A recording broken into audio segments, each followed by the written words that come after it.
Ladies and gentlemen, welcome back into Key Time Sports. It is Key Time coming back to talk about my college football reactions from week 3. Now, the very first game that I talked about was the Arizona Wildcats versus the Kentucky State Wildcats. And as you can see from what I said Friday, that is exactly what happened in the game. Arizona, an offense that is average 52 points per game, struggled against Kansas State. Now, Arizona's defense was non-existent. Kansas State offense was great, and they were very efficient. They were for a minute there. I'm going to give y'all the third down efficiency stats. Kansas State Wildcats were 7 of 13, while the Arizona Wildcats were 5 of 14. Total yards, Kansas State almost had 400, and total yards for the Arizona Wildcats, they had 324. But what really hurt the Arizona Wildcats is offense. The first drive did not look too good for the Arizona Wildcats, and then it was just downhill from there. Kansas State, better efficient on offense, and Kansas State had the better defense. So I really wasn't surprised that this game was a blowout. I actually said for the Arizona Wildcats to win this game, the game would have to be close. If you're Kansas State, you are at home. You're playing with house money. Everybody is expecting you to keep this game close, if not win it so much in the end, and that they didn't even have to play a close game. Because right after the third quarter, the game was pretty much over. Arizona couldn't do anything on offense, and they couldn't stop the rushing game of the Kansas State Wildcats. So that is why the Arizona Wildcats lost to the Kansas State Wildcats. Now, the next game I want to talk about is Boston College and Missouri. Now, this game right here, it was tight throughout. It really was, because it was at halftime, it was 17-14 Missouri. And then Boston College, they pretty much went on a cold spell in the third. They were not able to generate any offense.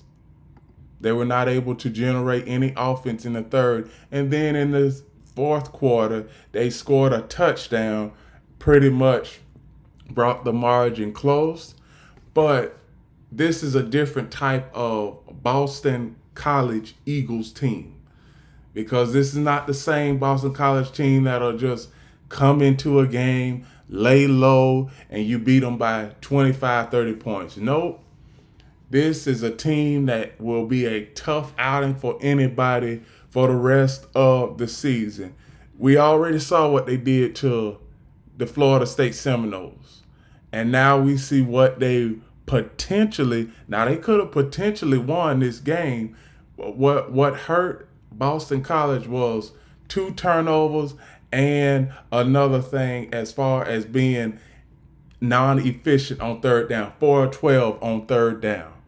They were 4 of 12 on third down, and those 2 turnovers is what hurt the Boston College Eagles. Now, Boston College, pretty much the ceiling for them this season is winning a bowl game, and I believe that they will be able to win a bowl game. For Missouri, this is the best that they have looked in back-to-back seasons since 08, 09. Those were good teams too, and those were good teams too back in 08 and 09. Missouri, they have regained the form of being a powerhouse. I thought last year was just a one-off, a run-of-the-mill, one-season turnaround, and then back to being bad. But Missouri is also a powerhouse team in the SEC. And they look good. They have looked good throughout these 3 games and throughout the first 3 games, because prior to playing Boston College, they didn't give up a single point on defense all season. They really didn't. So Missouri, congratulations to Missouri, second time being 3-0 in the last 10 years. Excuse me. The fourth time being 3-0 in the last 15 years, because of 07 and 08. They were also started out 3-0. The next game I want to talk about is Alabama and the Wisconsin Badgers. Now this was a methodical game that the Alabama Crimson Tide played. Jalen Milroe, 12 of 17, 196 yards, 3 touchdowns, most importantly, 0 interceptions. And Tyler Van Dyke, first drive, he came out, had a run play, and he got knocked out of the game. Wisconsin Badgers, I knew that they were not going to be able to hang with the Alabama Crimson Tide, because their team is not able to design with the upper echelon powerhouses that are Alabama and Georgia, and also Ohio State.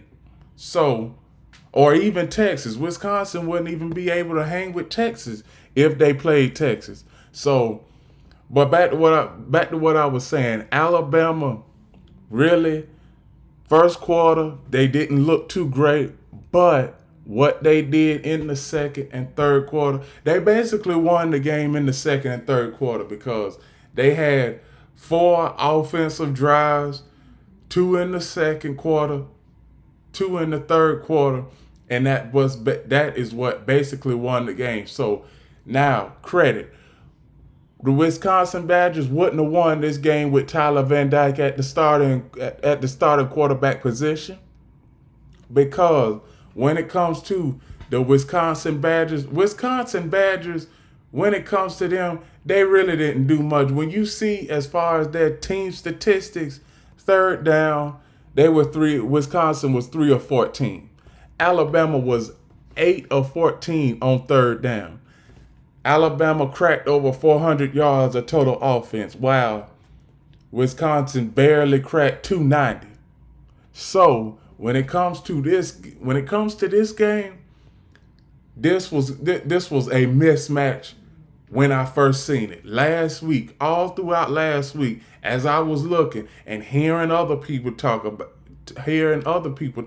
this game, it was a mismatch, and that is exactly what we saw on Saturday. A mismatch. 2 teams going in opposite directions. One team, we already know we're going to pencil Alabama in the college football playoff already. And I wouldn't be surprised if Alabama go 12-0. Even if they do face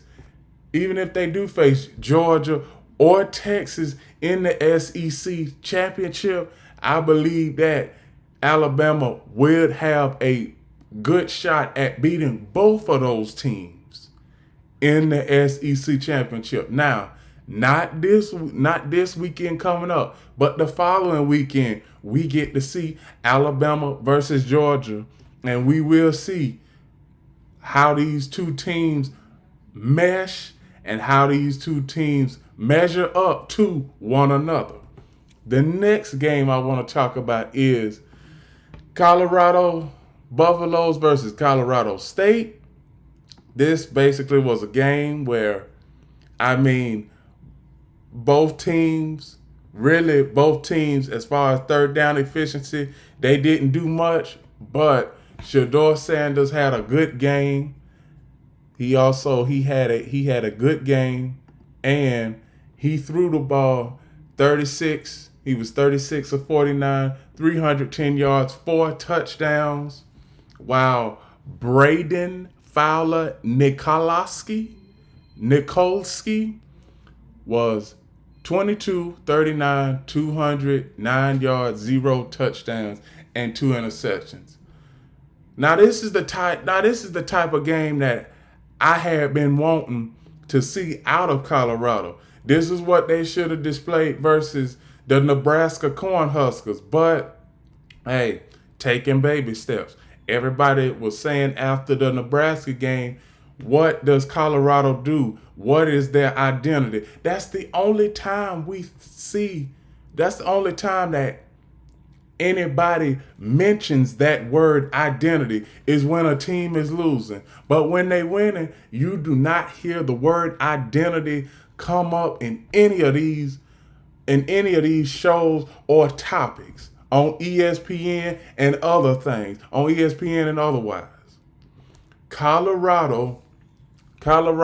Now, is Colorado Buffaloes going to be able to put this type of game against competitive upper echelon competition every week? It remains to be seen.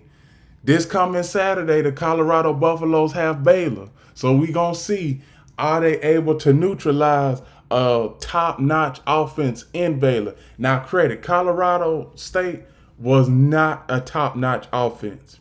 Colorado State, the only game they won was against a Group of 5 school. And we already saw how Colorado State looked versus Texas. Now, they wasn't beating Texas. This was a game to see who really runs the state of Colorado. And we know who runs the state of Colorado. Now, when it comes to the stuff that happened leading up to the game, where the quarterback was like, we gonna see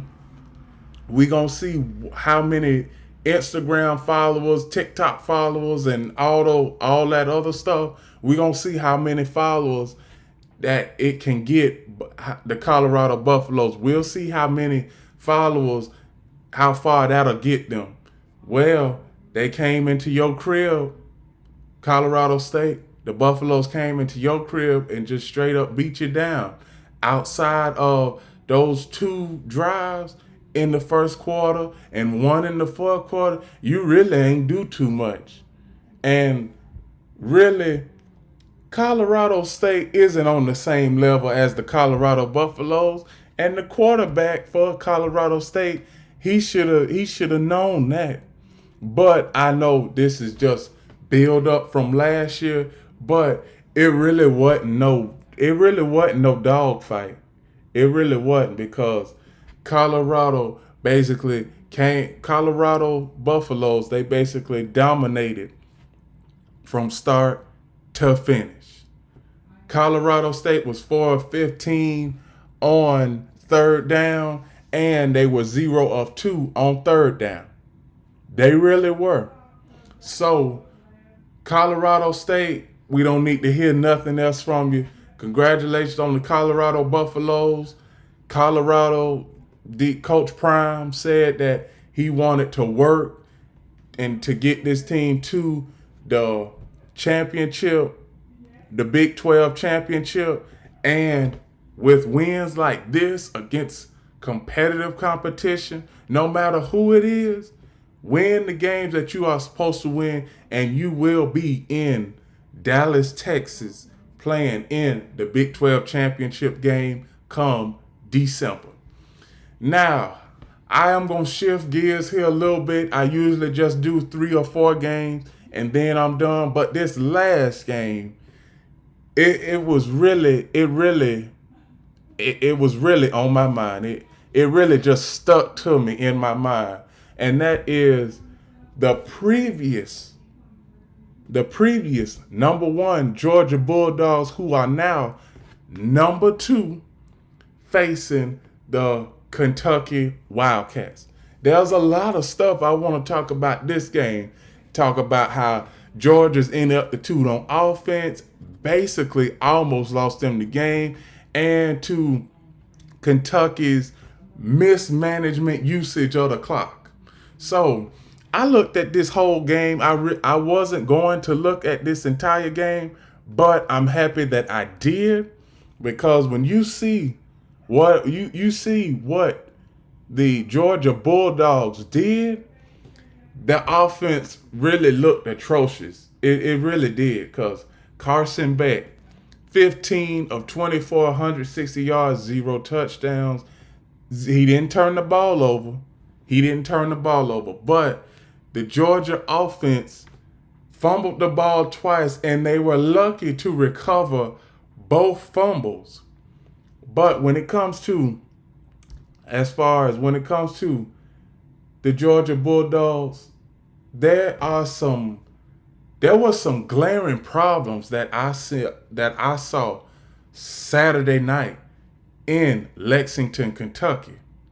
It really was, because when you see Georgia's rushing, they barely cracked 100 yards rushing as a team. The receiving, 160 yards receiving as a team. Fumbles, they had as a team, Georgia fumbled the ball 3 times and recovered once. Also, Kentucky, they also fumbled the ball 3 times and lost 1. So when it comes to this game, offensive ineptitude on both sides of the ball, Kentucky had a chance to win this game.